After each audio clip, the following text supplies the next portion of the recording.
টিং টিং টিং চলে এসেছি আবার পাকা আমের একটা দারুণ রেসিপি নিয়ে। কি বানিয়েছি বলো তো? আজকে বানিয়েছি পাকা আমের পায়েস।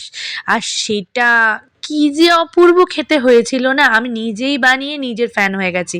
ভীষণ সুস্বাদু আর বানানো ভীষণ সহজ। চলো কি করে বানাতে হবে তোমাদের দেখিয়ে দিই। নমস্কার, আমি সায়ন্তনী ব্যাঙ্গালোর থেকে চলে এলাম আজকে একটা দারুণ রেসিপি নিয়ে।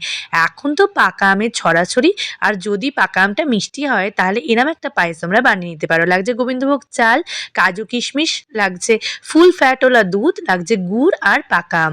আমি গুড় নিয়েছি, তোমরা চিনিও নিতে পারো। এরপরে এই যে পাকা আমটা আছে সেটার সাথে গুড়টা মিশিয়ে আমি ব্লেন্ড করে নেবো, কারণ এখানে আমি নিয়েছি অ্যালফানজো আম। তো তোমরা যদি হিমসাগর পাও সব থেকে ভালো হয়। আমি অ্যালফানজোটাকে আরও মিষ্টি করার জন্য ওই গুড়টা মিশিয়ে নিয়েছিলাম।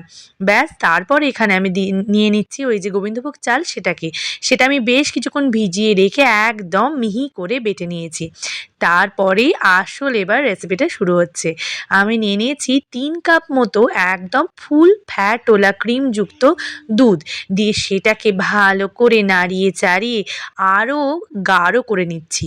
তারপরে অনেকটা গাঢ় হয়ে গেলে ওই যে চাল বাটাটা আছে সেটা মিশিয়ে আবার বেশ কিছুক্ষণ ধরে নাড়িয়ে চাড়িয়ে আরও ক্ষীরের মতো গাঢ় করে নিচ্ছিলাম দুধটাকে। দেখো কিরম গাঢ় হয়ে গেছে। এই সময় আমি অল্প একটু নুন দিয়েছি। আমি যে কোনো দুধের আইটেমেই নুন দেওয়া খুব পছন্দ করি। জানি তোমরা দাও কি দাও না জানি না।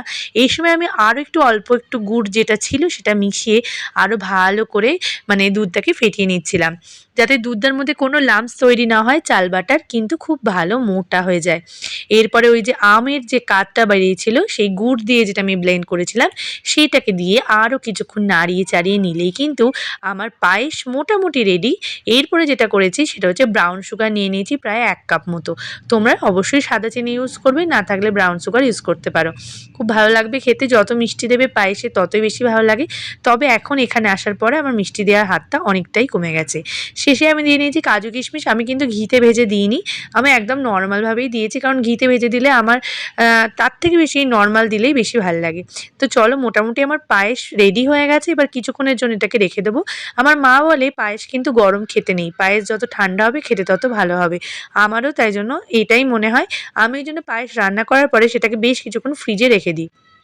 এরপরে যেটা আমি করব সেটা হচ্ছে পাকা আমের কিছুটা কাঠ বার করে নেব। এটা কিন্তু আমি ব্লেন্ড করিনি, এটা একদম টুকরো টুকরো করে কেটে নিয়েছি।